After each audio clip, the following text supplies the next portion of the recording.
subscribe and don't forget to press the bell icon to get notified whenever we upload a new video.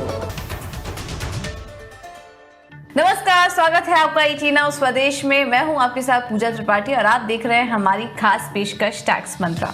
और आज का topic काफ़ी interesting होने वाला है, जिसकी जानकारी शायद आपको अभी तक नहीं थी। एक योजना सरकार काफ़ी साल पहले लेकर आई थी, अनुमानित आय योजना। ये जो योजना थी ये छोटे टैक्स पेयर्स के लिए थी, छोटे कारोबारियों के लिए थी। और इस योजना के तहत काफ़ी सारे लाभ भी उनको मिल सकते हैं, लेकिन इसकी जानकारी जैसा कि मैंने आपको बताया शायद काफ़ी ज़्यादा लोगों को नहीं होगी, इसलिए इसका फ़ायदा इतना हम नहीं उठा पा रहे थे। लेकिन आज इस शो के ज़रिए कुछ छोटी छोटी इन्फॉर्मेशन हम आपके साथ शेयर करेंगे। हमेशा की तरह हमारे साथ टैक्स गुरु मुकेश पटेल जुड़ेंगे, जो कि इस पर हमें और रोशनी डालेंगे इस योजना पर। और इसी के साथ ही साथ अगर आपके भी कुछ सवाल हैं हमारे लिए तो वो भी आप हमें भेज सकते हैं हमारे सोशल मीडिया हैंडल पर, और व्हाट्सएप के जरिए भी आप अपने सवाल हम तक पहुँचा सकते हैं। चलिए शो की शुरुआत करते हैं और अपने गेस्ट को भी शामिल कर लेते हैं। मुकेश जी, हमेशा की तरह बहुत बहुत स्वागत है आपका टैक्स मंत्रा में। आज जो टॉपिक के बारे में हम बात कर रहे थे ये अनुमानित आय योजना यानी कि प्रिजम्पटिव इनकम स्कीम। पहले तो इसके बारे में बताइए, ये स्कीम इतनी इम्पोर्टेंट क्यों है, इसके मायने क्या है, और जो छोटे टैक्स पेयर हैं उनको किस तरह का लाभ हो सकता है इस योजना के तहत?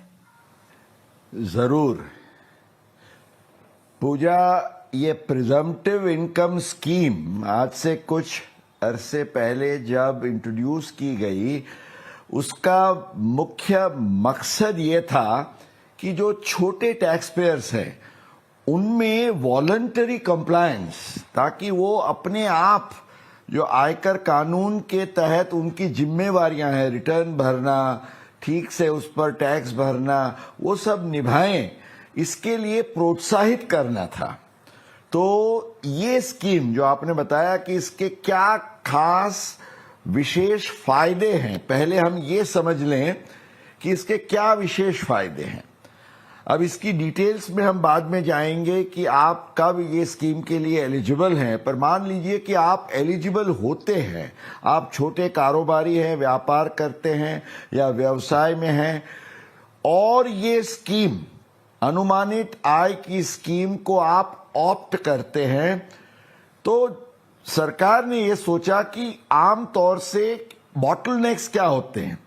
अब छोटे कारोबारी ये सोचते हैं कि यार ये इतने सारे अकाउंट्स रखने, हमें ऑडिट कराना पड़े, हम क्यों करेंगे, ये हमारे से पॉसिबल नहीं है, या तो डिफिकल्ट है, या तो वो ये समझें कि हमारा रिटर्न भरने के बाद इनकम टैक्स वाले हमारी स्क्रूटिनी करें, हमें बुलाएंगे, ये देखेंगे, वो देखेंगे, आपकी आय कम है, ज्यादा है, उसके बारे में झगड़े करेंगे।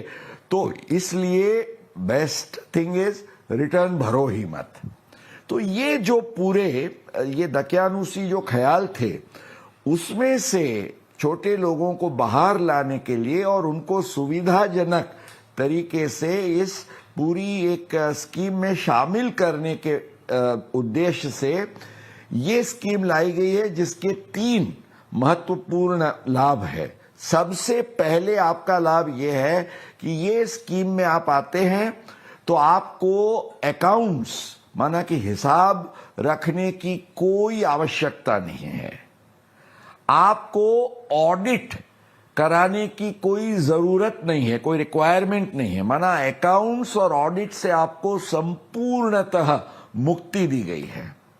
दूसरा, अगर आप इस स्कीम के तहत उसके नियम के अनुसार जो मिनिमम तय किया गया है उतनी आय दिखाते हैं और उस पर आप टैक्स भरते हैं, तो आपके केस में आयकर विभाग आपकी कम आय है और या तो हम आपके ये खर्च नामंजूर करते हैं, ये सब जो झगड़े आम तौर से व्यापार व्यवसाय के रिटर्न्स में होते हैं वो नहीं खड़े करेंगे, ताकि आपके केस में मान लीजिए स्क्रूटिनी ही नहीं होगी।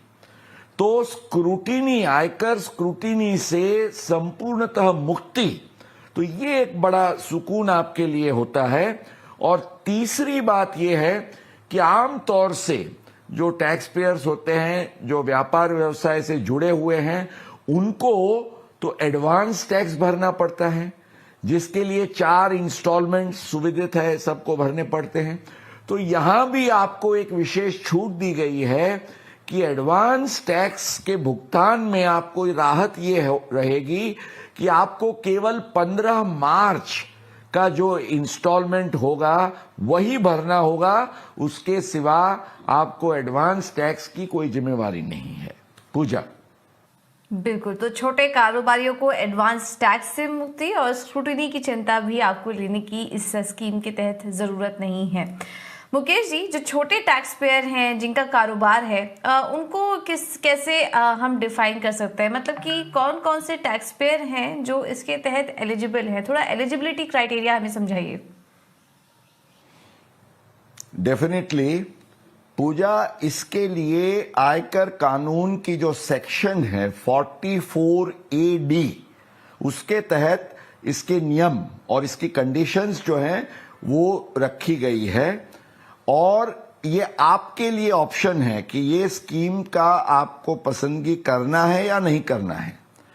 जैसे मैंने बताया, आप ये स्कीम में जाते हैं तो आपको ये 3 फायदे मिलेंगे। नहीं जाते हैं तो क्या होगा वो भी हम समझेंगे।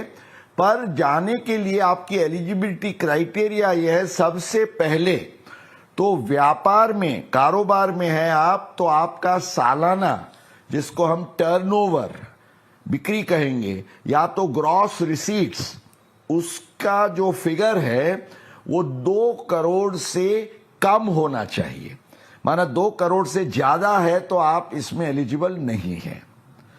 उसका सेकंड क्राइटेरिया ये है कि अगर ये स्कीम के लिए आप ऑप्ट करते हैं और 2 करोड़ से कम आपका टर्नओवर या रिसीट्स है, तो आपको मिनिमम 6% और मोर, जो आप कहते हैं कि भी मैंने ज्यादा कमाए हैं तो ज्यादा, पर कम से कम 6% जो आपका डिजिटल ट्रांजैक्शंस के व्यवहार की पूरी रकम है उस पर 6%, और रोकड़ का जो कारोबार है उसमें उसका 8% के आधार से जो फिगर बनता है वो आपको अपना मुनाफा या प्रॉफिट या इनकम फ्रॉम बिजनेस दिखानी होगी।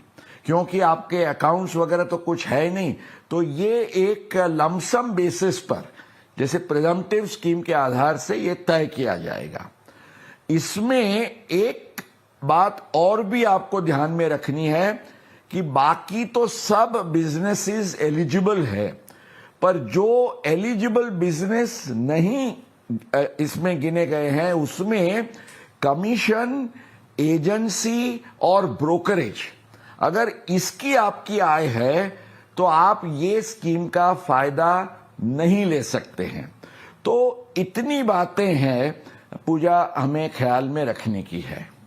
ठीक है, तो कुछ इंपॉर्टेंट पॉइंट बताए आपको। आप चाहे तो ये रास्ता चुन सकते हैं, यानी कि इसे ऑप्ट कर सकते हैं, ये आपकी मर्जी है। सेक्शन 44AD, ये एक सेक्शन जरूर याद रखिए। मुकेश जी, अगर इसके साथ ही ये भी बताइए कि अगर कोई प्रोफेशनल है तो इस स्कीम का फायदा किन कंडीशंस पे वो उठा सकता है, उनके लिए जो एलिजिबिलिटी क्राइटेरिया है वो क्या होंगी? श्योरली पूजा, इसमें मैं शुरू करूंगा जो एक्चुअली बिजनेस में भी हमने स्क्रीन पे जो ग्राफिक्स में कंडीशन दिखाई कि इंडिविजुअल, HUF और पार्टनरशिप, ये 3 एंटिटीज, ये दोनों सेक्शंस 44AD और 44AD के लिए एलिजिबल हैं। लेकिन जो उसकी, जैसे बिजनेस में 2 करोड़ की लिमिट थी, यहां प्रोफेशन में जो लिमिट है वो लिमिट 50 लाख रुपए की ग्रॉस रिसीट्स के संदर्भ में रखा गया है। तो 50 लाख से ज्यादा है तो आप फायदा नहीं ले सकते हैं। आप LLP या कंपनी है तो बिल्कुल फायदा ले ही नहीं सकते, वो तो अलग बात है।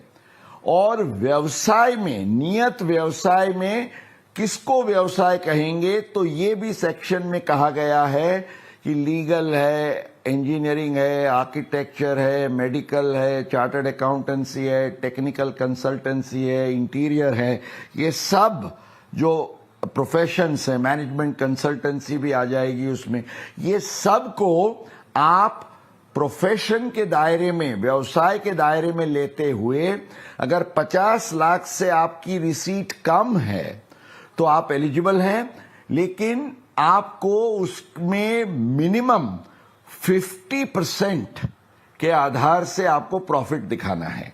अब ये दोनों का मैं अगर एग्जाम्पल ले लूं तो 44AD में बिजनेस में मान लीजिए आपका 1.5 करोड़ का टर्नओवर था और आपके डिजिटल ट्रांजैक्शंस हैं तो 6% के आधार से आपको 9 लाख या ज्यादा दिखाना होता था प्रॉफिट। अगर आप प्रोफेशन में हैं, मान लीजिए आप डॉक्टर हैं और 40 लाख की आपकी ग्रॉस रिसीट्स है, तो 40 लाख की ग्रॉस रिसीट्स में 50% बना 20 लाख, तो 20 लाख या ज्यादा आप दिखाते हैं तो you are covered under the scheme. तो इसकी जो मोटी रूपरेखा है एलिजिबिलिटी की, पूजा ये है। ओके, तो ठीक है, हमने आपको कुछ एग्जाम्पल्स के जरिए ये भी समझाया कि अगर आप प्रोफेशनल हैं तो किस तरह से फ़ायदा उठा सकते हैं और अगर आप छोटे कारोबारी हैं तो किस तरह से फ़ायदा उठा सकते हैं। और इस पर डिजिटल ट्रांजैक्शन को लेकर भी यहाँ पर कुछ नियम बताए गए हैं, उनका भी ज़रूर ध्यान रखिए। इन दोनों का अगर मिक्स भी है तो भी उस हिसाब से आप अपने जो रिटर्न है, जो टैक्स है, उसको फाइल कर सकते हैं। मुकेश जी, आपने बताया अभी थोड़ी देर पहले हम बात कर रहे थे कि अगर टैक्स पेयर चाहे तो वो ये रास्ता चुन सकते हैं या फिर उसे ऑप्ट कर सकते हैं, उनकी मर्जी पर है। तो जो टैक्स पेयर हैं जो इस स्कीम के अंडर टैक्स रिटर्न फाइल करना चाह रहे हैं, उनको किन किन इंपॉर्टेंट बातों का ध्यान रखना चाहिए? ये आपने बहुत अहम सवाल पूछा, क्योंकि लोग कई बार ये समझते हैं कि मैंने इतना दिखा दिया तो मेरा काम बन गया। इसमें इसकी कुछ बारीक जो बातें हैं वो समझनी हमारे लिए आवश्यक है और हम दर्शकों को कहेंगे इस पर ध्यान दें। सबसे पहले तो पूजा हमें ये ख्याल रखना है कि ये दोनों सेक्शन से ये कहते हैं कि आपको ये मिनिमम अमाउंट ऑफ प्रॉफिट दिखाना है। माना आपका वास्तव में अगर ज्यादा मुनाफा हुआ है तो आपको ज्यादा दिखाना चाहिए। मैं एक एग्जाम्पल से समझाऊंगा कि अगर आपने ये नहीं किया तो क्या हो सकता है। मान लीजिए एक बिजनेसमैन है, उसका 1 करोड़ का टर्नओवर है और वो ये सोचता है कि भाई भले मुझे 12 लाख का मुनाफा हुआ है और 12 लाख मेरे बैंक अकाउंट में पड़े हैं जिससे मैंने कोई निवेश या मैंने उसके बचत किया है, पर मैं तो 1 करोड़ के 6% के आधार से 6 लाख दिखाऊं तो मेरे केस में तो कोई स्क्रूटी नहीं आएगी, मेरे को ये फायदा मिल जाएगा। तो ये गलत फहमी है, क्योंकि क्या हो सकता है कि जब आपके 12 लाख के बचत या निवेश या कोई खर्च किए हैं उसके बारे में मान लीजिए AIS के आधार से आपके केस में कोई इंक्वायरी होती है तो आपको पूछा जाएगा कि 12 लाख का बचत या निवेश आपने सेविंग या इन्वेस्टमेंट कहां से किया, तो आप कहेंगे कि मेरी तो अनुमानित आय है। तो डिपार्टमेंट कहेगा अनुमानित आय जो है उसमें तो आपने 6 लाख दिखाया है, तो ये जो बाकी की 6 लाख की रकम है वो तो अनएक्सप्लेन्ड इन्वेस्टमेंट हो गया। और इसको अगर अनएक्सप्लेन्ड इन्वेस्टमेंट माना जाता है तो जो सेक्शन 69 के तहत 69 ABC के प्रोविजंस हैं उसके तहत उस पर 75% का फ्लैट रेट ऑफ टैक्स लग सकता है। इसलिए हम दर्शकों को ये कहेंगे कि या तो ये मिनिमम बताइए या उससे ज्यादा जो है वो आप बताइए और उसको अपने ITR में जो आय दिखाई है आपने, सुगम इसका फॉर्म है, उसमें जो आप दिखाते हैं आय और आपने जो बचत निवेश वगैरह जो खर्च किए हैं उसके साथ रिकंसाइल हो, कोरिलेट हो, इसका आप जरूर ख्याल रखिए, नहीं तो आप तकलीफ में आ सकते हैं। और दूसरी बात पूजा यह है कि खास तौर से बिजनेस के लिए, प्रोफेशन में ये कंडीशन नहीं है, पर अगर आप बिजनेस में हैं तो आपके लिए कंडीशन ये है कि एक बार आप इसकी पसंदगी करते हैं तो उसमें से अगर आप दूसरे साल कहेंगे मुझे अब नहीं जाना है ये स्कीम में, तो फिर आप 5 साल के लिए अनएलिजिबल माना डिस्क्वालीफाई हो जाएंगे। तो सोच विचार के इसमें एंटर होने के बाद पुनः निकालने का आप सोचिएगा, अगर जरूरी भी है तो, क्योंकि आप निकलते हैं तो आपको ये जो मैंने बताया वो फायदे नहीं होगा, आपका अकाउंट्स, ऑडिट, स्क्रूटिनी, ये सब रिक्वायरमेंट आ सकती है। तो आपको उसमें जाना है या ये फायदा लेते हुए आपको कंटिन्यू रहना है। पर एक बार कंटिन्यू रहने के लिए निकल जाने के बाद 5 साल यू आर बैंड। पूजा, ये बहुत इम्पॉर्टेंट इन्फॉर्मेशन आपने शेयर की। तो अनएक्सप्लेन्ड इनकम है तो उसका ज़रूर ध्यान रखिए। इस पर हम पहले भी कुछ शोज कर चुके हैं। ये तो हर हाल में देखिए इससे जुड़ी जो जानकारी है वो आपको देनी पड़ेगी, और अगर इस केस में अगर नहीं होता है, कुछ अनएक्सप्लेन्ड इनकम या इन्वेस्टमेंट है आपके पास, तो उस केस में आपको हैवी पेनाल्टी देनी पड़ सकती है। इस बात का ज़रूर ध्यान रखिए। चलिए अब इसी के साथ कुछ व्यूअर्स के भी सवाल जवाब को शामिल कर लेते हैं। एक सवाल हमें दिल्ली से राजेश सेठी जी ने पूछा है। राजेश जी नमस्कार, पूछिए क्या सवाल है आपका। मैं राजेश सेठी दिल्ली से बोल रहा हूँ। पीपीएफ के बारे जानकारी करनी है। मदर का 1.5 लाख और चाइल्ड का बिलो 18 1.5 लाख, टोटल 3 लाख एक फाइनेंशियल ईयर में क्या इन्वेस्ट हो सकता है? काइंडली इस चीज़ की जानकारी हमें दें, धन्यवाद। जी, तो पीपीएफ से जुड़ा सवाल है इनका, इस पर हमने शो भी किया था। उसके बाद देखिए क्वेरी आई है। मुकेश जी क्या सजेस्ट करेंगे इनको आप? राजेश जी, जो आपका सवाल है, हमने आगे हमारा एक शो किया था कि चाइल्ड की कैपिटल बिल्डअप करने के लिए मदर अगर चाइल्ड का अकाउंट खोल के उसमें 1.5 लाख का निवेश करती है तो चाइल्ड की कैपिटल वृद्धि होती है, मदर को ETC का फायदा मिलता है, क्लबिंग प्रोविजंस नहीं लगते हैं। ये सब फायदे आप ले सकते हैं। लेकिन आप ये पूछ रहे हैं कि मदर भी 1.5 लाख करना चाहती है और अपनी बच्ची के गार्डियन के तौर से भी आप सेपरेटली 1.5 लाख रुपए का निवेश करना चाहती हैं।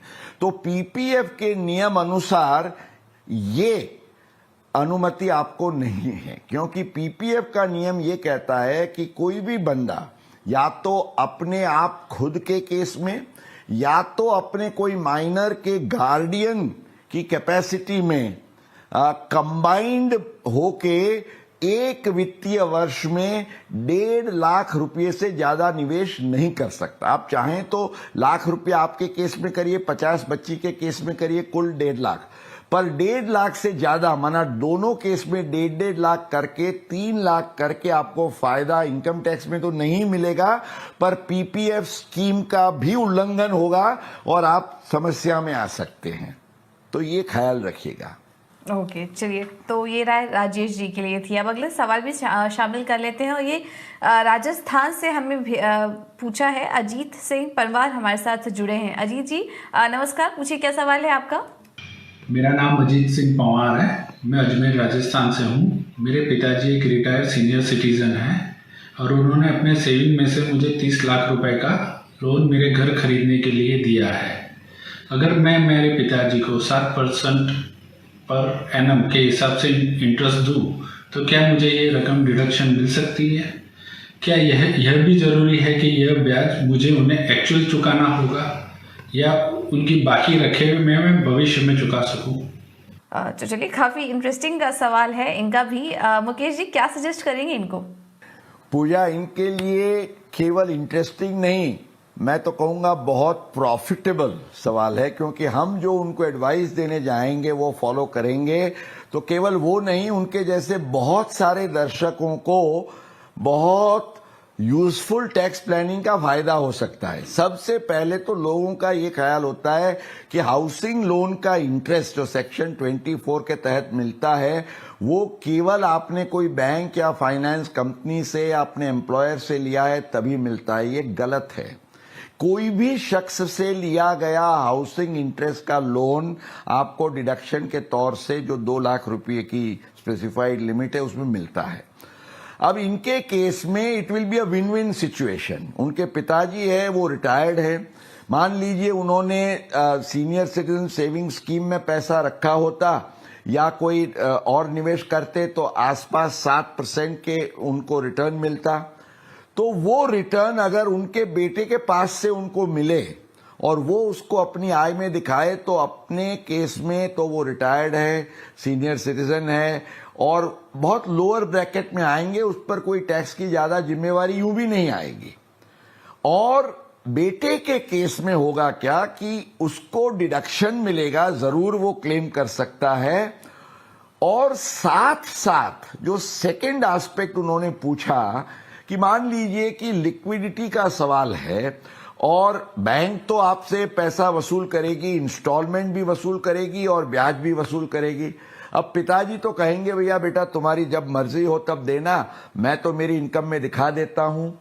तो इसमें पूजा हमें ख्याल रखने की बात यह है कि सेक्शन 24 में जो शब्द प्रयोग है वो इंटरेस्ट पेएबल है, इंटरेस्ट पेड ऐसा नहीं लिखा है। माना आपने एक्चुअली वास्तव में चुकाया है तभी मिलेगा ये जरूरी नहीं है। आपको चुकाने लायक कोई भी ब्याज हो और आपके पिताजी ने वो इनकम दिखाई है तो आपको उनको चुकाने लायक ब्याज तो हो गया, तो ये आप जरूर क्लेम कर सकते हैं।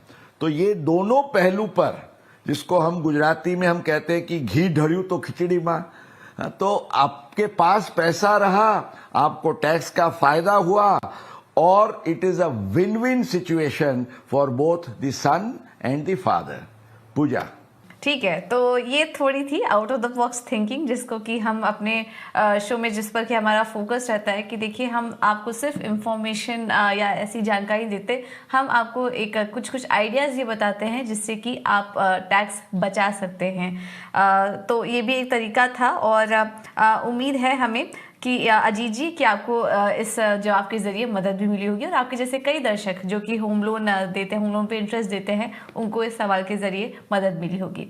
चलिए इस नोट के साथ मुकेश जी आपका बहुत बहुत शुक्रिया हमारे साथ जुड़ने के लिए और तमाम क्वेरीज पर, और आज के इस इंटरेस्टिंग का टॉपिक पर, काफ़ी इंपॉर्टेंट टॉपिक था आज का, इस पर आसान भाषा में हमारे दर्शकों को जानकारी देने के लिए आपका बहुत बहुत शुक्रिया।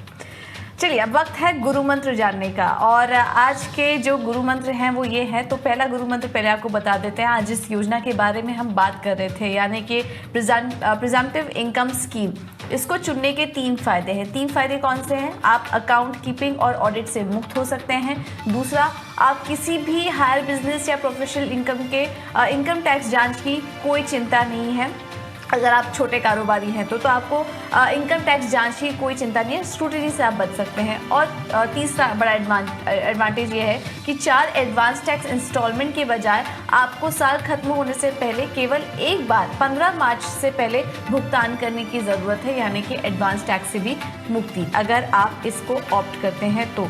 लेकिन एक बात का ध्यान भी रखिए, जो कि हमारा आज का दूसरा गुरु मंत्र है, वो ये है कि आपकी सेविंग या इन्वेस्टमेंट आपकी ITR में दिखाई गई इनकम के साथ मैच होनी चाहिए, नहीं तो आप अनएक्सप्लेन्ड इन्वेस्टमेंट पर फंस सकते हैं और इसके ज़रिए आपको एक हैवी पेनल्टी भी चुकानी पड़ सकती है, जिसका कि जिक्र हमने शो के दौरान किया। तो इन गुरु मंत्र के साथ मुझे दीजिए इजाज़त।